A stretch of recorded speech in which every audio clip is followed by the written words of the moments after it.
I grew up on the stage. And so my internal value was based on how many shows I got, how well did I sing? How many claps did I get? Did I get a standing ovation? All of that as a young person, I kept thinking, well, it's a good thing I have that because clearly I'm not smart enough. I'm smart. Turns out I'm smart. Turns out you are. You're listening to the Woman of Value podcast. You are about to hear the story of a woman who is following her dreams and passions and creating positive change in the world. My guest today is Jacqueline, or Jack Perez. She is a champion for normalizing aging for women through curated content and women-driven brands. Her passions include spending time with her son, Aiden, traveling to places like Cuba, Jordan, Zambia, Bolivia, and Zanzibar. And she's an endorphin junkie. She's an avid jump roper, a Peloton-fanatic, and a third-degree black belt in Taekwondo. And we're going to be talking today about how to normalize aging for women. Welcome to the show, Jack. Oh my gosh, Sandy, thank you for having me. I am honored to be here today. Well, I'm excited to get into this conversation because you and I are on the same page about helping people really live an empowered life, especially women who are aging. And we've done a lot of good in this world to help women age better without normalizing the whole aging process. But I love this topic and I can't wait to dive in. So we always begin with, what does a woman of value mean to you? For me, a woman of value, well, every woman is of value, every single one of us. And it's a woman of value is someone who shows up her best self. And you can't be your best self 24/7. That's not possible. But that we're always working towards and striving towards showing the world our best self and leading by example.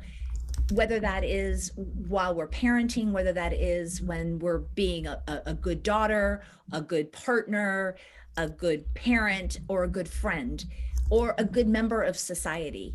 And it's funny that you asked that question. I really think that question's amazing because to me, I have really begun to realize what my value is in this world as I've aged. It's really becoming so clear. Whereas when I was younger, I wasn't really sure, I was sort of running around in the maze, so to speak. But now I'm not running around in the maze anymore. I have a picture of the end goal and where I'm going. And sure, every now and again, I get pushed down an avenue that I didn't see coming, or I take a wrong turn, because we're human, right? It's part of the human condition. But I can always step back and look at it at a 50,000 foot level and say, okay, I know where my value is. I know where I'm contributing in this world. And so I do my level best to keep that at the forefront of my thoughts and my actions. I love that. And I love the reality of the fact that we do get knocked down, and it's how you get back up again that really matters. And it sounds like you get back up and you come on strong, from every crisis, which I think is part of what makes you a woman of value. Thank you. I like to think I do. I mean, occasionally I will sit and lick my wounds and have a pity party, and I allow myself those indulgences, but then I give myself a time limit. I'm like, okay, Jacqueline, you want to feel sorry for yourself for the next however many hours, you go do that. And then you're done. And then you move on, because it's okay to do that. I mean, we can't be superheroes 24/7. We just can't. And No. that's really okay. Yeah, that's not realistic. I think that it is important to process your emotions and not feel like, oh, I got to jump back up. It take 5 seconds of time feeling my feelings and then I am perfect. Now, this is not about perfection. This is really about being human and also knowing your value and knowing your worth and not letting setbacks really keep you down. Let's talk about that moment, if you have a moment, when you did realize your value. You said as you aged, you started to realize your value more. Do you have a pivotal moment to share with our audience? I do. I do. And Sandy, for me, it wasn't a moment. Like, it wasn't oh my goodness gracious, I now understand my value. For me, it was through a transition. And I, this transition that happens to every other human on the planet if she is lucky to live long enough. And it's the physiological transition of when we go from having our biological imperative, at our fingertips to losing it. And that process it doesn't have to be difficult, but it can be difficult for some women. Some women really suffer physiologically through that transition, through those changes in hormone levels. And so what I'm talking about, if your audience hasn't caught on, is menopause. And here's the funny thing, right? Every other human goes through it if she is lucky enough to live long enough. But when I went through the transition, Sandy, I went through, you name it, it feels like I had it, from vertigo to weight gain to anxiety. And instead of, feeling more and more valuable every day as I was aging and going through this transition, I had the opposite. I kept getting smaller and smaller between the dysregulation of emotion, the brain fog, the anxiety. I would look in the mirror and I was using ageism as a weapon against myself. I started doing the bad self-talk, the look at that line, look at that sagging skin, you're not very useful. And all of a sudden I realized, my goodness gracious, I'm 52. Is this how I'm going to live the next 30, 40 years plus? I can't. So I have to find a solution. And it was the realization that I had to find the solution and then to go out and look for the solution, which is what was my turning point. That was when I realized that I had hit quote unquote rock bottom, meaning I was not a good mom. I was not a good partner. I was not a good friend. I wasn't a good person to myself. And I had to sit down and do that evaluation and look myself in the mirror and said, okay, you're signing up for this for the next 40 years. Like, you don't want to live your life like this. So what can you do about it? And it was deciding to get up and do something about it and to affect change. For me personally, it was a completely selfish play at that moment. But when I started talking to other women, I discovered, wow, I'm not alone. There are so many of us who are struggling through this transition. And the physiological change is one of a gajillion other things that seem to come during the season of life. Because if you've had kids, you're dealing with empty nest. If you are married, you're dealing with the fact that you've been in the same relationship for 30, 40 years. That can be really challenging. If you're one of the gajillion women who at 50 decide, listen, I'm done with this relationship, then what about going back into the dating field? Can I do that? Will anybody want me? I mean, it just goes on and on and on. The season of life, I believe, has the most amazing opportunities that present themselves for us. But there are some pretty significant challenges that we have not had models ahead of us to follow. So we're the ones, this generation of boomers, elder millennials, and Gen X women, we're the cohort that is creating this new paradigm of what it's like to be a woman in the season of life in the world today, because it's never happened before. Yeah, I was just talking to my mom, and she went through menopause, actually forced menopause because she had a hysterectomy. And she went on a hormone replacement therapy before it was FDA approved. She was on some special experiment. And then they recalled it. It was a really scary thing. I'm glad she didn't have any long-term health, effects, that to show her health wasn't affected long-term. But that was what people did in those days. They would just pop pills, and they didn't really have what we have. We didn't have the internet back then, and we didn't have the kind of sense of community that we have today.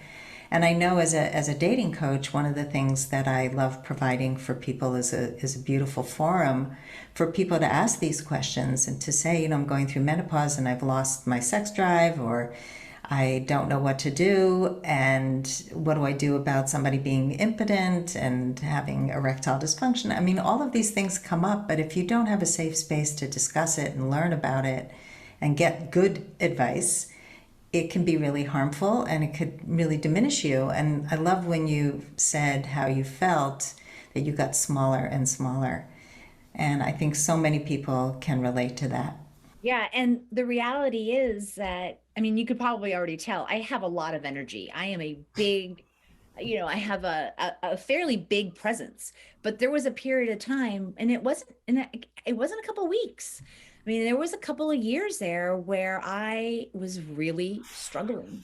And I'm very grateful to the universe, to the gods, who, whatever it is that your sense of other than just you is, I'm grateful to that energy that I was able to step outside of myself just long enough to know that I needed to course correct. And then that I had the grit and the determination that even though I didn't feel like it, to do it anyway. And I know that not everyone is designed that way, and that's really okay. But that's another reason why I do what I do, because I want to be there for the women who might not have that extra personal determination or tenacity inside, but can do it with the knowledge that she's not alone, with the knowledge that there is information out there that's valuable and empowering and can be helpful. And that's okay too. We all don't have to pull up ourselves by our own bootstraps. We don't. We can rely on each other for help. And that's why I started the platform I started. That's why I started Cool Life, because I want to, I'm capable. I'm lucky. I'm capable for whatever reason. And so why wouldn't I want to help others and share that with others? Because I don't want anyone to feel what I felt for several years. It was miserable.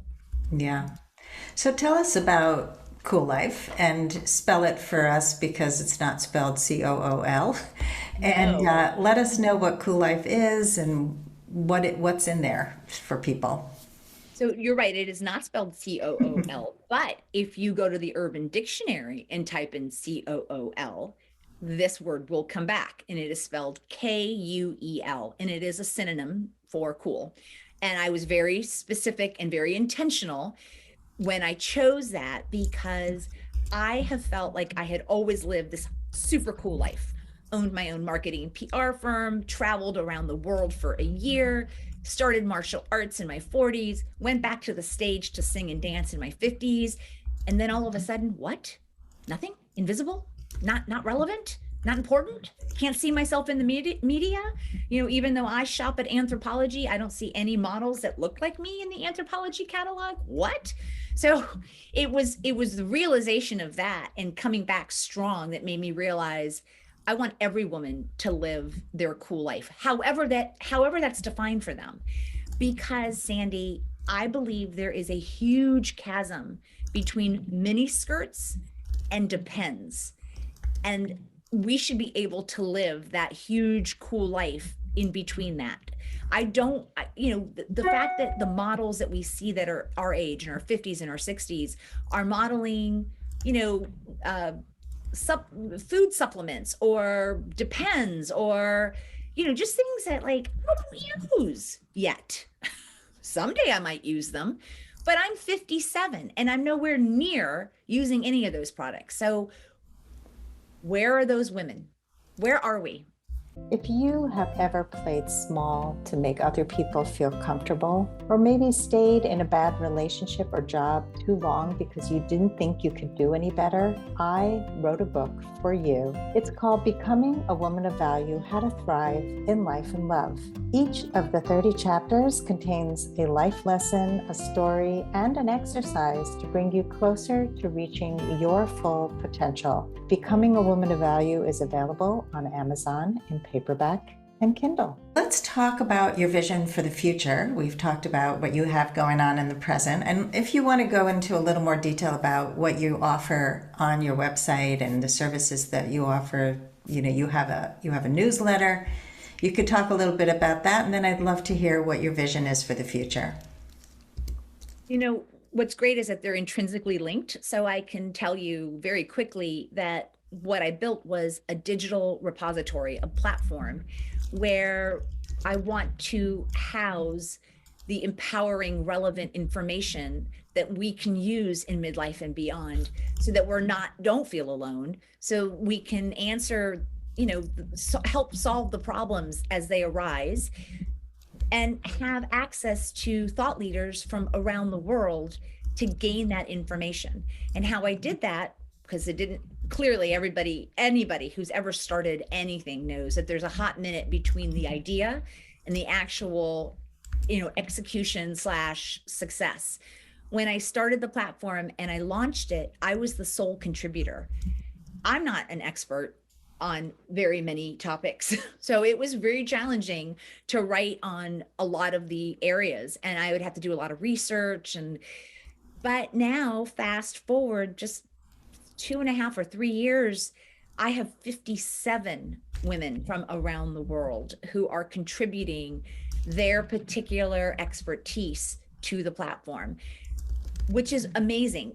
What that means is, as a woman in midlife and beyond, you can go to coollife.com and see articles about emptiness, see articles about what if you think you might have a prolapsed vagina, but you don't even know what that is. I mean, some of us don't even know our own internal organs very well.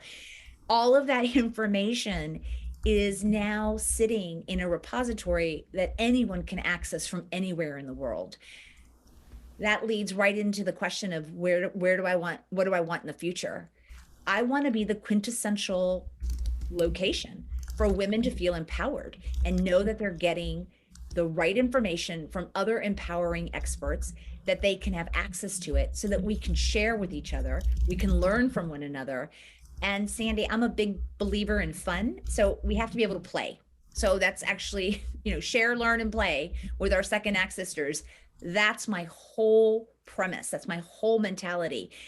And that's what I want in the future, is just to continue to make an impact, to become a very solid choice for women, where they can get information that they know is invaluable. They can trust it. They can trust the individuals who are providing that information. That means if they need additional help, a lot of the women who write for the platform are coaches in and of themselves, right? In those areas, whether it's parenting, coaching parents on how to deal with adult children or teens, or whether it's dating, after a divorce, or money, financial independence. Women struggle. So many women in this age group struggle with their relationship with money. And a lot of it has to do with the way we were brought up, right? And thank goodness the messaging is changing for women. Thank goodness. Our daughters, our nieces are being raised differently than we were. But that doesn't mean we're stuck with that paradigm just because we were raised that way. We can change. We can do it differently. And that is why I built Cool Life. And that's my envision. That's what I envision about Cool Life, is that it's a trusted source for women. And yes, every Sunday I send out a newsletter, which has all the articles of that week. So it allows women, while they're having their coffee, to kind of peruse what's been published that week to see if any of the topics are relevant to them. And so that's it. That's my goal right there in a nutshell. It's a big goal, and it's a good one. I love that you're serving this community. As you know, that I also serve this community, and I think we need this information. And in fact, even though I focus on dating and relationships as a coach, I bring in money topics and all kinds of things about communication skills and boundaries and all the things that matter, because we don't have our relationships in isolation. And so I had an expert for my monthly program last month, who is a finance expert, and talked about how to have money conversations with the person that you're partnered with, and even with yourself, how to really deal with money, because we don't learn this. I mean, I was packed off to go live in New York City, moved out of Baltimore, and my parents said, "Go, get out of Baltimore, you'll have a better life there." I got no guidance, no training, no idea how to even open a bank account. And so I raised my children very differently, and I love that you're providing all of the important information for women. So we're going to get into the lightning round. Are you ready? Sure. All right. Fill in the blank. I used to think I wasn't blank enough. Smart enough. Smart? Tell me a little more about that. I grew up being told I was beautiful, and I wanted to be an actor when I was younger. And so the combination of being whatever, symmetrical enough that the world viewed you as a beautiful person, add that I grew up on the stage. And so my internal value was based on how many shows I got, how well did I sing? How many claps did I get? How did I get a standing ovation? All of that as a young person, I kept thinking, well, it's a good thing I have that because clearly I'm not smart enough. I'm smart. Turns out I'm smart. Turns out you are. What was the number one thing holding you back from becoming a woman of value? I had a huge hormone imbalance. I could not think clearly. So yes, I had some physiological issues that I needed to address. And it's funny because, you're so right. I when you asked me the question, I took it as something I could control. Like, what was it that was, like, what did I believe or not believe that was like self-inflicted? But this wasn't. This was actually a medical situation, a physiological hormone imbalance. And if you don't think hormones run the world, stay tuned, because they really do run the world. Oh my God, absolutely. I totally hear you. But if you don't think they do, check in on a PMS 11 or 12 or 13-year-old girl and tell me hormones don't run the world. Yeah. All right. What's the best advice you can give to a woman who wants to become more empowered? Make the decision, set your sights, and then don't worry about the small stuff. Do not evaluate your progress on a daily basis. It will feel like you're getting nowhere. I love that. What I do when I set my sights on something, I put a plan in place and I start executing, but I don't look at it on, it's sort of like if you're trying to lose weight, you don't want to get on that scale every day because you're going to feel like you're making zero progress.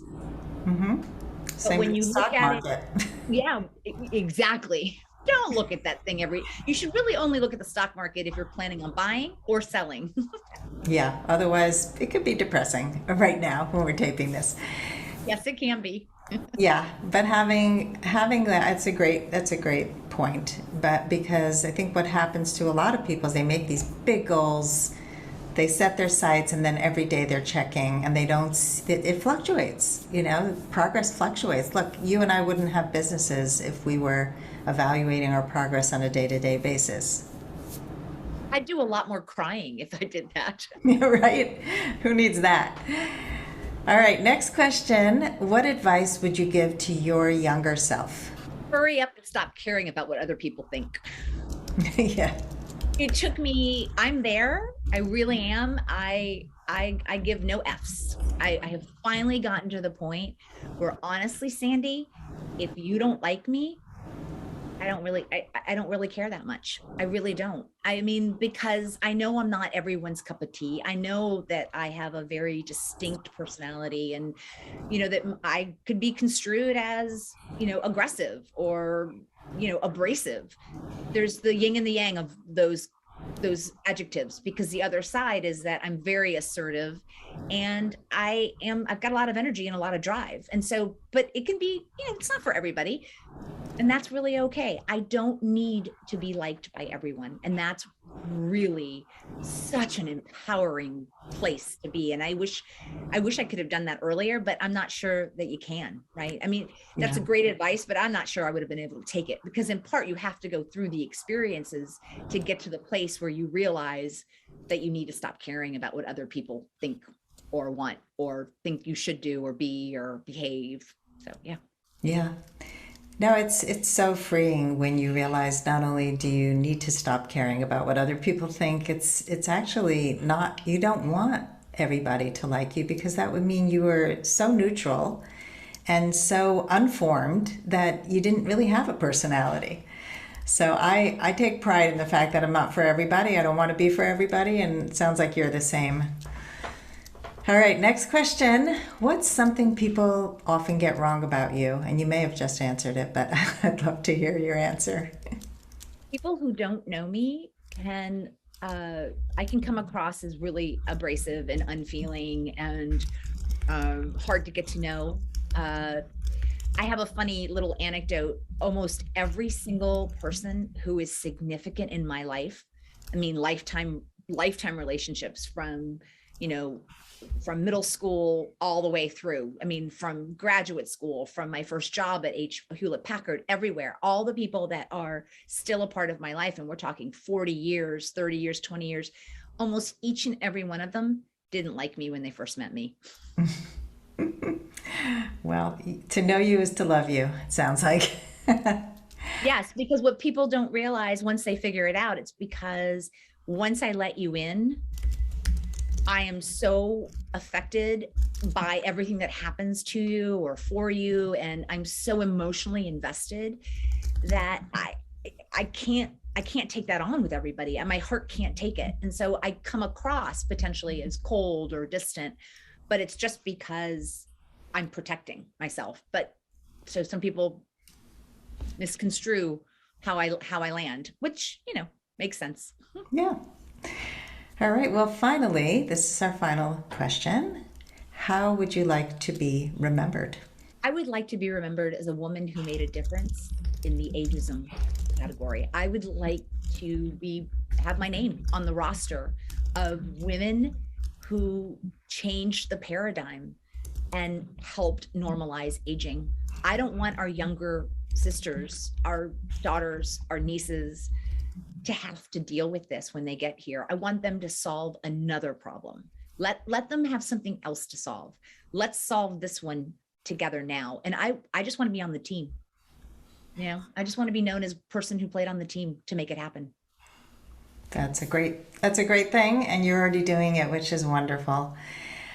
Jack, how would you like people to find you? What's one good link for people to be able to find you? Coollife.com. I mean, you can get me from that in almost every way. I mean, you can send me an email through coollife.com. You could go to all the social media platforms. We're on LinkedIn, Facebook, Twitter, you name it, Instagram. But you can access me directly right through the platform. Just send me an email if you want to reach out. And we're always looking to expand the roster of thought leaders. So if any of your audience has an important message that they know women in midlife and beyond need to hear, that it would make their life better and easier and help women feel less alone, I'm all ears. There's always room. Well, thank you so much, Jack, for coming on the show today, for being a wonderful example of what it looks like to be a woman of value, to normalize aging, and to get this message out to as many people as possible. You, Sandy. Can't do it without you. If you would like to step more fully into your value, grab a free copy of The Ultimate Guide to Becoming a Woman of Value on my website, thewomanofvalue.com. Just click the link at the top of the homepage. And if you haven't already done so, be sure to click the subscribe button in your listening app. And if there's something in this episode that inspired you, please share it with others, because the more we share these inspirational stories, the more women of value we will have in this world. I'll see you next time.